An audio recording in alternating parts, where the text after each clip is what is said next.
नमस्कार, जन उत्तराखंड में आप सभी का स्वागत है। मैं हूं आपके साथ स्फूर्ति सिंह। खबरों की शुरुआत करेंगे, लेकिन उससे पहले एक नजर हेडलाइंस पर।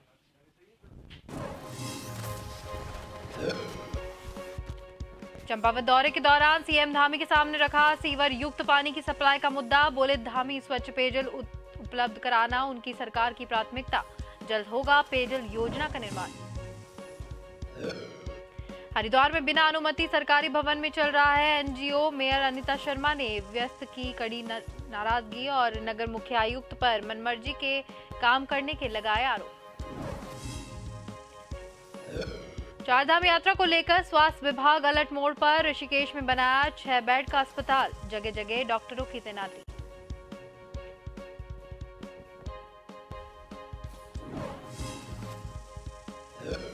राजधानी देहरादून में ट्रैफिक की समस्या से निजात पाने के लिए एसपी ट्रैफिक की जनता से अपील। अपनी गाड़ियों को सही जगह पर करे पार्क, ताकि नहीं लगे आवश्यक जाम।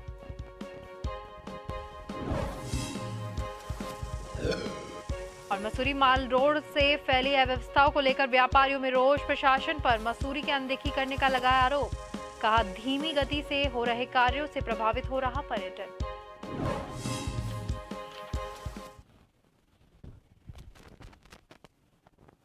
और अब खबरें विस्तार से। गुरुवार को चंपावत दौरे पर पहुंचे प्रदेश के मुख्यमंत्री पुष्कर सिंह धामी के सामने मीडिया ने लोहाघाट नगर में पेयजल के लिए बरसों से लोहावती नदी से हो रहे सीवर युक्त पानी की सप्लाई के मुद्दे को प्रमुखता से रखा गया। इसके अलावा मीडिया के द्वारा सीएम धामी से लोहाघाट नगर वासियों को जल संस्थान के द्वारा महीने में मात्र 15 दिन पानी की सप्लाई करने के मामले को भी प्रमुखता से उठाया गया। सवालों के जवाब में सीएम पुष्कर सिंह धामी ने कहा, लोहाघाट नगर वासियों को स्वच्छ पेयजल उपलब्ध कराना उनकी और सरकार की प्राथमिकता है। नगर वासियों का मौलिक अधिकार भी। सीएम धामी ने कहा कि जल्द लोहाघाट नगर के लिए पेयजल योजना का निर्माण करवाया जाएगा।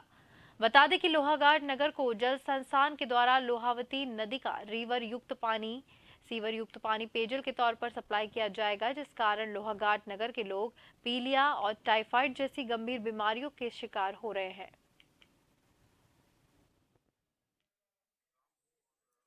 सबको मिले प्राथमिकता भी है और जल जीवन मिशन माननीय प्रधानमंत्री जी का जो एक महत्वपूर्ण कार्यक्रम है, देश के हर घर तक नल पहुँचे, नल से जल पहुँचे, तो उस दिशा में काम है। और जहाँ भी अभी ये काम हो रहा है उस दिशा में हम तेजी से काम करेंगे। मैं सभी को निर्देशित करूँगा इस दिशा में काम करें। आईआईटी रुड़की में 11 मई को नेशनल टेक्नोलॉजी डे के अवसर पर मल्टी एक्टिविटी सेंटर ऑडिटोरियम में कार्यक्रम आयोजित करते हुए नेशनल टेक्नोलॉजी डे मनाया गया। इस कार्यक्रम में उत्तराखंड के राज्यपाल गुरमीत सिंह भी शामिल हुए। कार्यक्रम में महिला सशक्तिकरण, कनेक्टिविटी, जैविक खेती, स्थानीय उत्पादों को पर्यटन कल्याण और सहायता समूह आयुर्वेद के साथ कई अन्य महत्वपूर्ण विषय पर चर्चा की गई। कार्यक्रम में बताया गया कि आईआईटी रुड़की के पास जितने इंस्टीट्यूट और मैन्युफैक्चरिंग में मदद करते हैं और जितने भी आसपास स्कूल है, छात्रों को विज्ञान और टेक्नोलॉजी के बारे में जानकारी देते हैं। इस मौके पर मैं जितने भी आईआईटी रुड़की के एलुमनी हैं उनको भी मैं अप्रिशिएट करना चाहता हूं कि उन्होंने यहाँ से विद्या ग्रहण करके, यहाँ से एजुकेशन प्राप्त करके पूरा दुनिया में योगदान दिया। अगर आप स्कैनिंग करेंगे तो आपको पता चलेगा कि आज के दिन में पूरी दुनिया में, पूरे राष्ट्र में जो नेशनल बिल्डिंग किया है और टेक्नोलॉजी का, और ये जगह तो सिविल इंजीनियरिंग की एक गढ़ रहा है। और जिस प्रकार से इन्होंने माँ गंगा कैनाल और इंजीनियरिंग को मिलाया है, अपने आप में बहुत खुशी है। इन दिनों राजधानी देहरादून की पुलिस ट्रैफिक को लेकर सख्त रुख अपनाए हुए है। राजधानी की सड़कों पर जगह जगह टोइंग की कार्रवाई की जा रही है, लेकिन आम जनता फिर भी ट्रैफिक नियमों का लगातार उल्लंघन कर रही है। ऐसे में एसपी ट्रैफिक अक्षय कौंडे ने कहा है कि सब लोगों से अपील है कि अपनी गाड़ी को सही जगह पर पार्क करें। गाड़ी गलत पार्क करने से अनावश्यक ट्रैफिक जाम की समस्या बढ़ जाती है, जिससे आम लोगों को काफी दिक्कतों का सामना करना पड़ता है।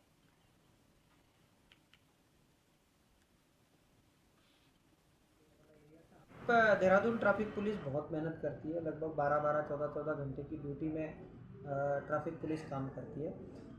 जो हमारे क्वालिटी एस्पेक्ट्स है या क्वालिटी चालान्स है, जैसे नो पार्किंग, गाड़ी रोड पर खड़ी ना हो, ड्रिंक एंड ड्राइव ना करे, मैं सबसे अनुरोध करूंगा कि इस तरीके से ड्राइविंग हो या इस तरीके से बिहेवियर हो जिससे ट्रैफिक का फैसिलिटेशन ज़्यादा हो। आप लेफ्ट टर्न ब्लॉक ना करें, उससे भी बहुत ज़्यादा फ़र्क पड़ता है। आप गाड़ी रोड पे पार्क ना करें, उससे भी फ़र्क पड़ता है।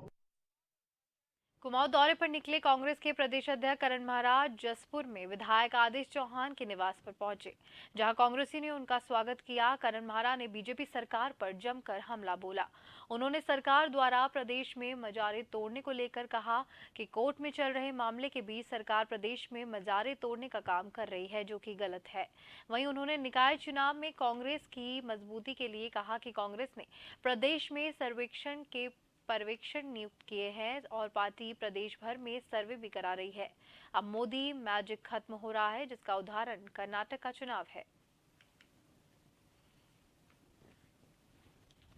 उस दिवस मना रही है और हमने उनका जिस 100 दिन पूरे हुए थे उस दिन भी मैंने एक प्रेस की थी, जिसमें तमाम मुद्दे Ankita murder case, miss handling, VIP, भर्ती घोटाले, जिसमें सफ़ेदपोश नेता का नाम अभी तक छिपा हुआ है, केदारनाथ की यात्रा में लोगों की मृत्यु, जोशीमठ का क्षय और लॉ एंड ऑर्डर से संबंधित सभी विषयों को हमने जोर शोर से उठाया है।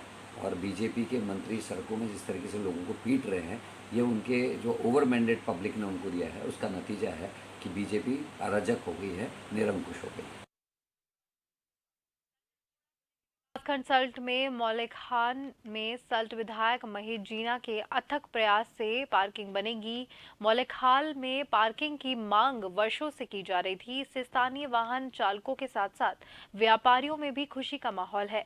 उन्होंने पार्किंग की स्वीकृति मिलने पर सल्ट विधानसभा विधायक महेश जीना का आभार जताया है। पार्किंग बनने से जाम की समस्या से लोगों को मुक्ति मिलेगी।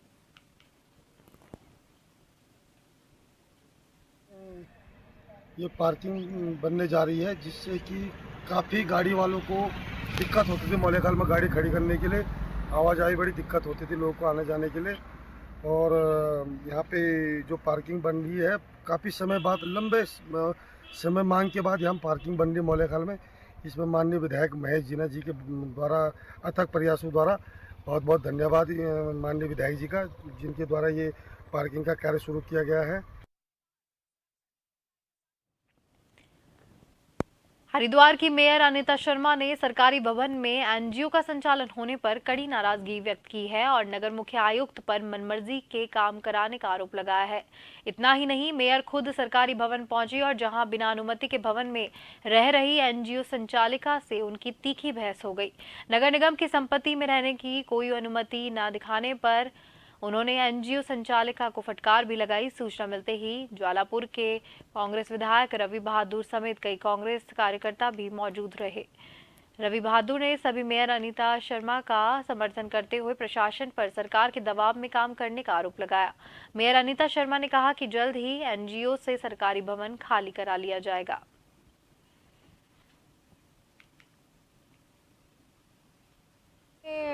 ताले लगे पड़े हैं, आदमी सो रहे हैं अंदर, बाहर ताला लगा है तो ये तो गलत है। और पूछा तो कहने लगी कि भाई ये तो मुझे नगर आयुक्त ने यहाँ सौंप रखा है, तो नगर आयुक्त को अनुमति तो मेरी लेनी चाहिए। और नगर आयुक्त होता कौन है? अधिकारी एक। और अधिकारी को ऐसे सोचना चाहिए कि मेयर कुछ नहीं है। उन्होंने मतलब ऐसे सोच रखा है बिल्कुल कि किसी की अनुमति की ज़रूरत नहीं है। पर हम ये नहीं चाहेंगे, हमें कब्जा अपना सरकारी भवन है जो हमें खाली करना अभी, और हमें इसमें ताला लगाएंगे हम इसमें। एक और ये सब चीज़ें करके ये लोगों को उलझाने का, लोगों को फंसाने का काम कर रहे हैं। धार्मिक स्थल तो ये तोड़ने चल दिए, वहाँ पे तो इन्हें कब्जे दिख रहे हैं और ये खुद कब्जे करवा रहे हैं, उनका पता नहीं है। ये समझने वाली बात है कि नगर आयुक्त पे ऐसी कौन सी पावर है जो उन्होंने अलॉट कर दिया है। नगर आयुक्त के परमिशन से हुआ है, डीएम की परमिशन से हुआ है, या इस प्रदेश की सरकार के किसी कार्य से हुआ है? ये किसके द्वारा ये जगह अलॉट की गई है और इसमें बिजली की चोरी यूज़ की जा रही है ना? नगर आयुक्त होता कौन है? उसको कोई मतलब नहीं हो रही है। मेयर और एनजीओ संचालक के बीच में तीखी झड़प होती हुई दिखाई दी। सरकारी भवन में एनजीओ का कार्य चल रहा, जिससे मेयर काफी नाराज नजर आई। मेयर अनिता शर्मा ने कहा कि जल्द ही एनजीओ से सरकारी भवन खाली करवाया जाएगा।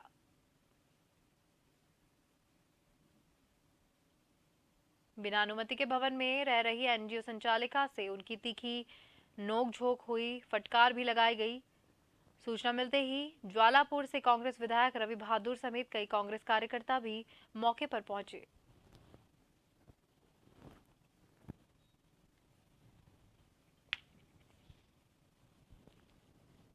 हरिद्वार की मेयर अनीता शर्मा ने सरकारी भवन में एनजीओ संचालन होने पर कड़ी नाराजगी व्यक्त की और नगर मुख्य आयुक्त पर मनमर्जी से काम करने का आरोप लगाया है।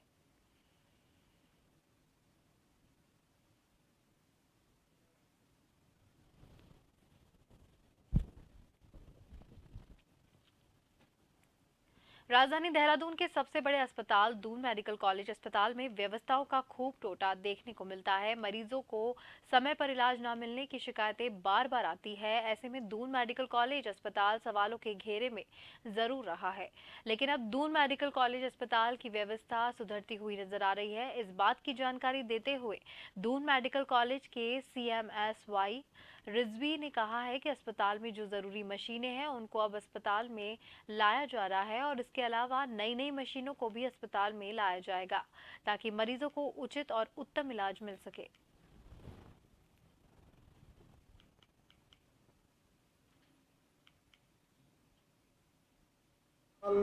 लगातार जो है वो अपने रूप को उजागर करता जा रहा है ताकि वो देहरादून वासियों के लिए ज़्यादा से ज़्यादा सेवा प्रदान कर सके और हम लोग इसको हाई टेक्नोलॉजी की तरफ लगातार निरंतर लेते जा रहे हैं और जो भी नई मशीनें आ रही हैं अलग अलग विभागों में उसको हम लाने की कोशिश कर रहे हैं। हाल ही में हमारा जो एक प्लान है कि इसमें एक नया विजुअल फील्ड एनालाइज़र जो कि काले पानी की स्क्रीनिंग के लिए और साथ ही साथ जो न्यूरोलॉजिकल डिसऑर्डर्स होते हैं उनकी स्क्रीनिंग के लिए बहुत ज़रूरी है, उसको लागू करें। खबरों का सिलसिला यूं ही जारी रहेगा। फिलहाल वक्त हो गया है एक ब्रेक का।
खबर जो कभी बताती है सच तो कभी कराती है एहसास।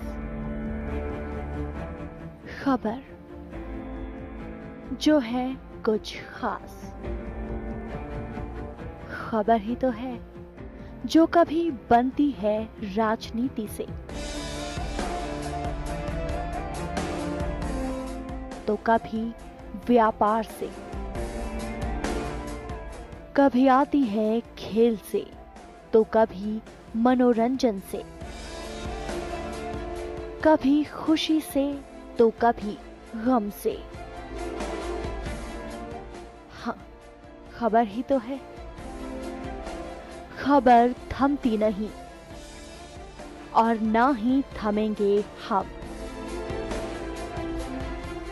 क्योंकि हम हैं जन टीवी, जन जन की आवाज।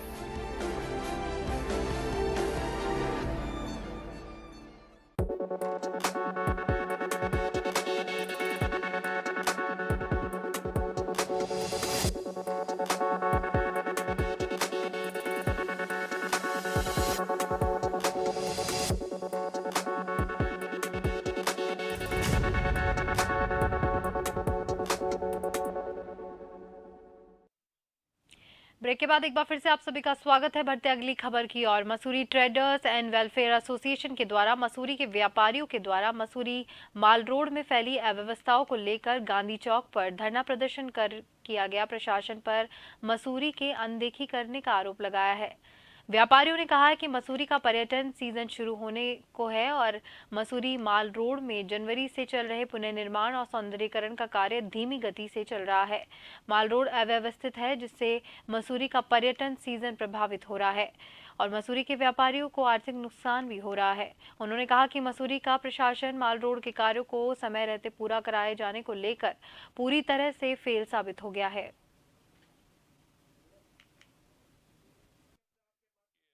जो ये माल रोड सुधारीकरण सौंदर्यीकरण का कार्य हुआ था, ये 31 मार्च की डेडलाइन के लिए तय हुआ था और ये कार्य 27-28 जनवरी में शुरू हुआ था और इस बार मौसम भी अच्छा रहा, लेकिन कार्य 31 मार्च तक पूरा ना हुआ। उसके बाद प्रशासन द्वारा 20 अप्रैल की तिथि दी गई। जब हमने 19 अप्रैल को मीटिंग करी प्रशासन के साथ तो उन्होंने 30 अप्रैल की डेट दी। 30 अप्रैल के बाद 11 मई हो गई है। पूरी मसूरी अस्त व्यस्त है। मसूरी में खासकर किताब घर में कॉबलिंग का सामग्री ढेरों की संख्या में पड़ी हुई है। मसूरी का यहाँ का स्थानीय निवासी होने के नाते और एक सरकार में, क्योंकि मेरी भी एक भूमिका है कि जिस तरीके से सरकार को ये अधिकारी पलीता लगा रहे हैं, सरकार को बदनाम करने की कोशिश कर रहे हैं। माननीय मंत्री जी ने 3-4 बार मीटिंगें की हैं पीडब्ल्यूडी के अधिकारियों के साथ, सभी संबंधित अधिकारियों के साथ। ये काम मुझे जल्द से जल्द चाहिए, चाहे इसको रात को करिए, मगर मैं खुद देख रहा हूँ इस बात को कि माननीय मंत्री जी के कहने के बावजूद भी अधिकारी बहुत लापरवाह हो रखे हैं। मॉल रोड का जो ब्लैक टॉप का काम था वो पूरा हो चुका है। जो मलबे की स्थिति थी उसका भी निस्तारण हो गया है। मलबा अब नहीं है। कहीं कहीं पे अगर कुछ नाले वगैरह का काम चल रहा है तो उसकी खुदाई में हल्का फुल्का मलबा है, वो भी तत्काल निस्तारित कर दिया जाता है। क्योंकि कॉबलिंग का वर्क हो रहा है जंक्शंस पे, तो उसके लिए कुछ कॉबल स्टोन्स पड़े हैं, उसको भी जल्दी जल्दी से वहाँ शिफ्ट कर दिया जा रहा है जहाँ पे भी काम। तो फिलहाल जो है मसूरी का जो पर्यटन सीजन स्टार्ट होने वाला है या हो चुका है, उसके लिए ज्यादा जानकारी के लिए हमारे साथ हिमांशु बरमोला हमारे स्थानीय संवाददाता फोन लाइन पर जुड़ चुके हैं। हिमांशु, मसूरी के माल रोड पर अव्यवस्थाओं को लेकर लोगों में आक्रोश नजर आ रहा है, क्या कुछ इन लोगों का कहना है? क्या इनकी बातों का संज्ञान लिया गया है?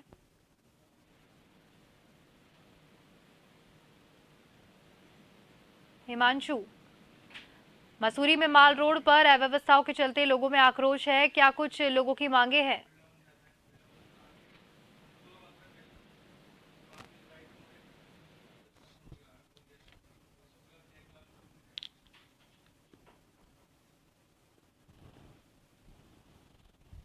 धीमी गति से हो रहे कार्यों से प्रभावित हो रहा है पर्यटन सीजन। मसूरी के माल रोड पर अव्यवस्थाओं को लेकर व्यापारियों में रोष नजर आ रहा है। ट्रेडर्स एंड वेलफेयर एसोसिएशन के द्वारा व्यापारियों के द्वारा मसूरी माल रोड में फैली अव्यवस्थाओं को लेकर गांधी चौक पर लोग धरना प्रदर्शन कर रहे हैं। इनका कहना है कि इससे पर्यटन में दिक्कत आ रही है और व्यापारियों को काफी मुश्किलों का सामना करना पड़ रहा है।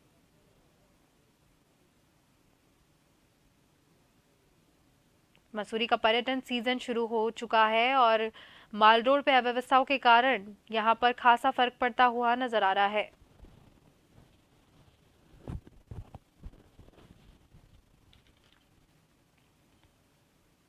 भारतीय चित्र साधना द्वारा एक प्रेस वार्ता का आयोजन किया गया। इस प्रेस वार्ता में बताया गया कि 5वां चित्र भारतीय फिल्म फेस्टिवल 23 से 25 तक 3 दिन का रहेगा। ये फेस्टिवल पंचकुला चंडीगढ़ में होने जा रहा है। विश्व संवाद केंद्र पर चित्र भारतीय फिल्म महोत्सव 2024 के पोस्टर का विमोचन किया गया।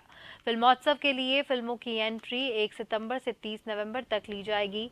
प्रतिभागी 4 श्रेणियों में अपनी एंट्री भेज सकते हैं, जिसमें बाल फिल्म, डॉक्यूमेंट्री, शॉर्ट फिल्म और कैंपस फिल्म निर्धारित की गई है। इस फिल्म उत्सव में प्रतिभाग करने के लिए 8 विषय निर्धारित किए गए हैं, जिनको ध्यान में रखकर फिल्मकार अपनी फिल्म भेज सकते हैं।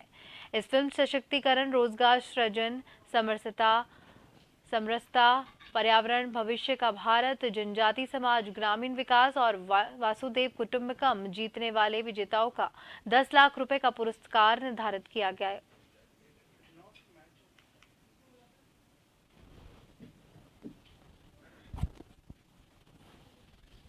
चारों कैटेगरीज की अलग अलग फर्स्ट, सेकंड, थर्ड ऐसा करके उसमें चयन होगा और उसमें जो फर्स्ट वाली कैटेगरी होगी उसको ये 10 लाख रुपए का पुरस्कार है।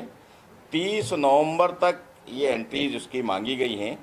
उसकी वेबसाइट है, अभी उसका हमको दे देंगे आपको। उस वेबसाइट पर डायरेक्ट जाकर हम उस पर रजिस्ट्रेशन कर सकते हैं। चारधाम यात्रा को लेकर स्वास्थ्य विभाग शुरुआती दिनों से ही अलर्ट मोड पर नजर आ रहा है। यात्रियों के स्वास्थ्य को लेकर स्वास्थ्य विभाग ने जगह जगह डॉक्टरों की तैनाती भी की है। हाल ही में ऋषिकेश में स्वास्थ्य विभाग ने 6 बेड का एक अस्पताल भी बनाया है और यहां पर बाहर से आने वाले पर्यटकों का हेल्थ चेकअप भी किया जा रहा है। दून जिले के सीएमओ संजय जैन ने जानकारी देते हुए बताया कि बाहर से आने वाले यात्रियों का ऋषिकेश में हेल्थ चेकअप किया जाएगा और स्वास्थ्य के मानकों पर खरे उतरने के बाद ही उनको आगे की यात्रा के लिए भेजा जाएगा ताकि यात्रा स्वस्थ और सुगम रहे।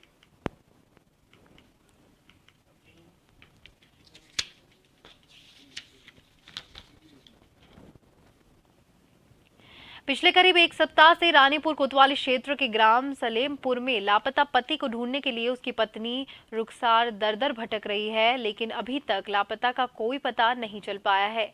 एक हफ्ते से लापता पति की तलाश करने में रुखसार को पुलिस का भी सहयोग नहीं मिल रहा है। पीड़ित पत्नी परेशान होकर रोशनाबाद स्थित पुलिस कार्यालय एसएसपी अजय सिंह से मिलने पहुंची।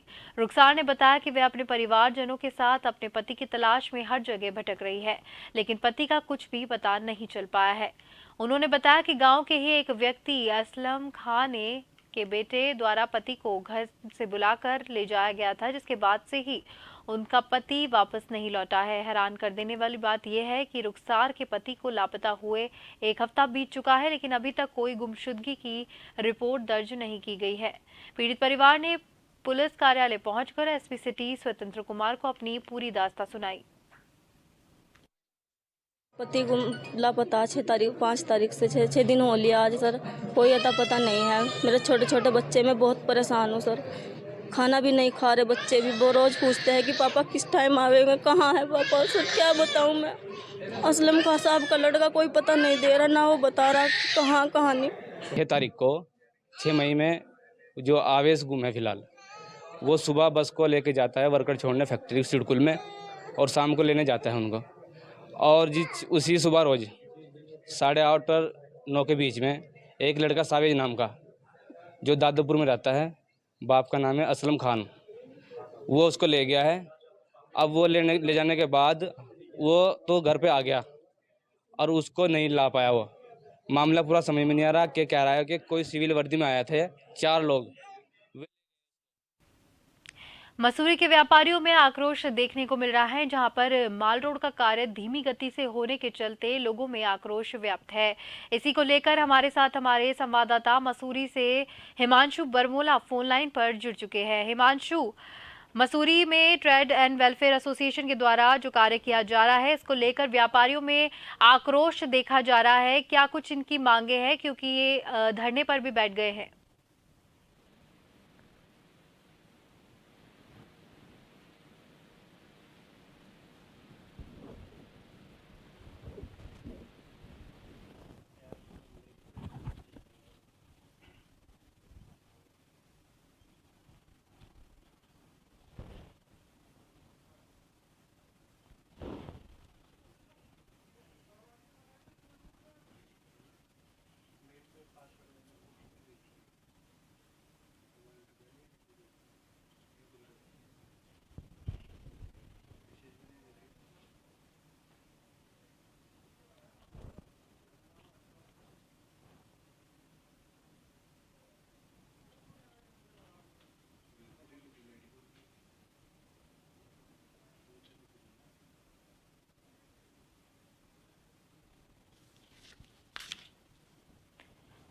और आखिर में एक नजर डालेंगे हेडलाइंस पर।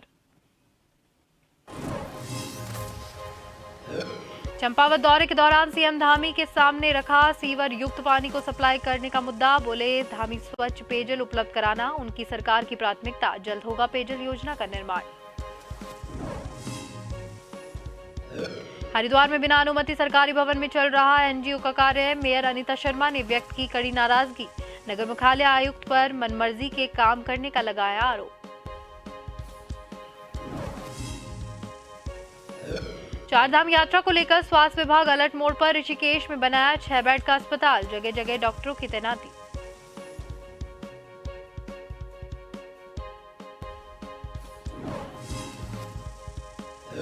राजधानी देहरादून में ट्रैफिक की समस्या से निजात पाने के लिए एसपी ट्रैफिक की जनता से अपील। अपनी गाड़ियों को सही जगह करें पार्क ताकि ना लगे अनावश्यक जाम।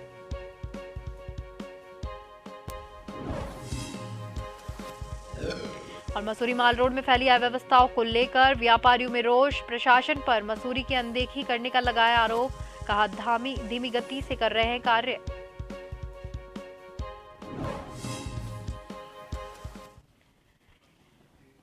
और इसी के साथ जन उत्तराखंड में फिलहाल के लिए इतना ही। नमस्कार।